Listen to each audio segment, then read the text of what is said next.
Okay, so this week's topic, I'm sorry, I spent way too much time on these two topics. This week's topic is what has changed and what has stayed the same on your gender journey so far. So this depends on what you define as my gender journey, because I didn't start questioning my gender until 2009, or 2008, 2009, let's say 2009. And then I came out as genderqueer in 2010.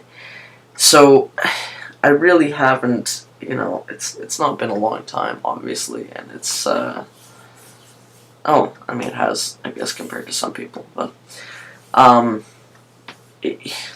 don't know, it depends what you define as my gender journey. What stayed the same, or what's changed? Well, really, in terms of, since I started high school, and within the first couple of months of going to high school in 2006, October 2006, I came out as bisexual to my peers, and ever since then, it has been a roller coaster ride, because after that, it's like the floodgates opened up, and dealing with my sexuality, was, strangely enough, a lot more difficult than it was to deal with my gender. Gender was, like I said, like the floodgates had already opened up, and it was just another step, and it wasn't that big of a deal. So, what's changed, what's stayed the same? My point is that I have changed a lot since I came out as bisexual.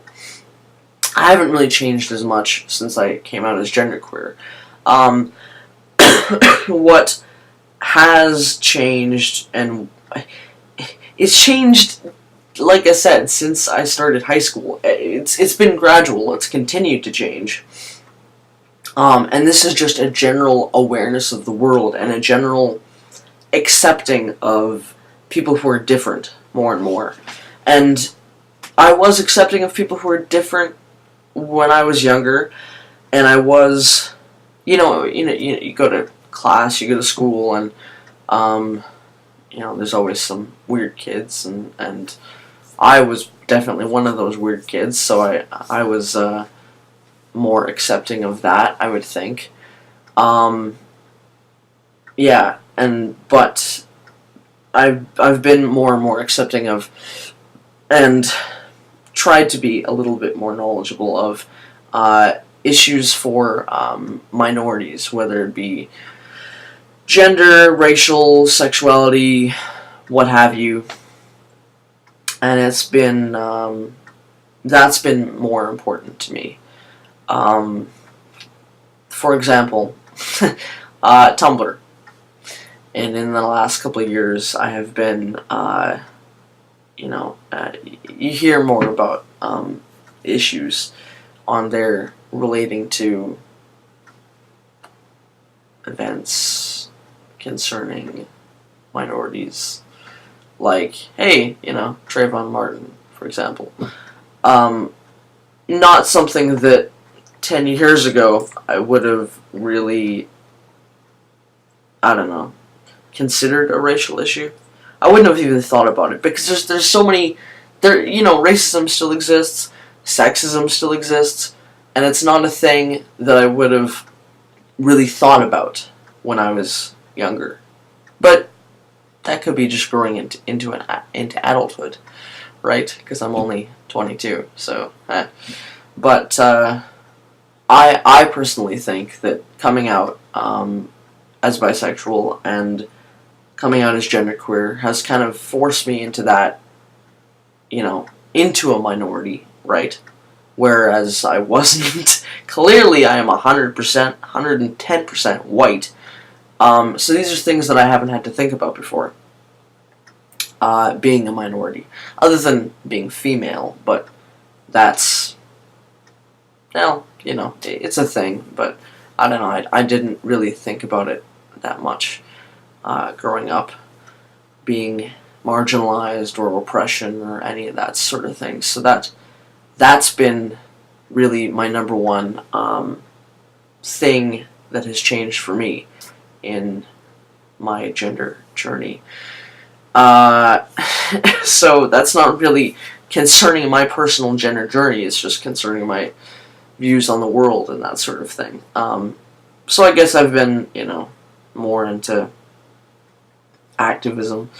Whereas, 10 years ago, see, the funny thing is, 10 years ago, I was huge into, 9 years ago, 8 years ago, somewhere around there, junior high, I was, into, I wanted to be, sort of more into activism for the environment, which is great, it's fantastic, but I was very unaware of all the problems that people have, humans, racism, sexism, etc. And that those are still huge issues.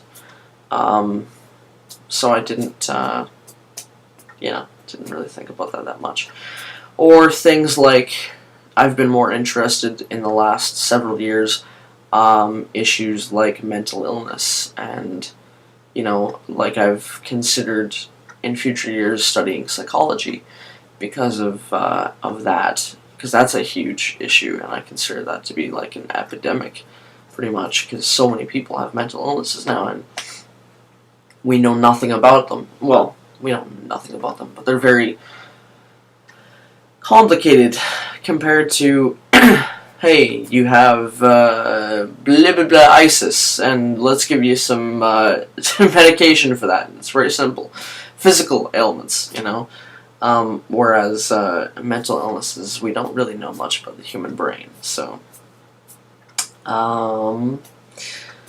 what else? But anyway, that has nothing to do with my gender journey. So, it's just been alongside my gender journey. But I think it's, because of my gender and coming out and all this, making me part of the LGBT community. I've been more interested in things like that. So, anyway, what time is it? Okay, so there's not enough time. I have to cut this down because this is ridiculous. So what stayed the same? Well, geez, I'm pretty much the same person I've always been, in general. I know, I don't feel like I've changed that much since I was 12, in some ways, sure, I've been more educated and yada yada, but, no, I'm still the same person at heart. I still love nature, I still love the same kinds of music that I love, and, I don't know, it's a lot that's changed, stayed the same for me. And the bonus question this week is, what is your favorite dessert? Which always has been, my two favorite foods are pizza and ice cream, which is so unhealthy. But desserts are usually unhealthy anyways, unless you eat like fruit or something. So yeah, ice cream. Ice cream is awesome, and various kinds of ice cream. Yogurt, frozen yogurt, that's always good, which is slightly more healthy than ice cream. Anyways, that's about it for this week, and I promise, be back next week. I will see you guys then. Bye.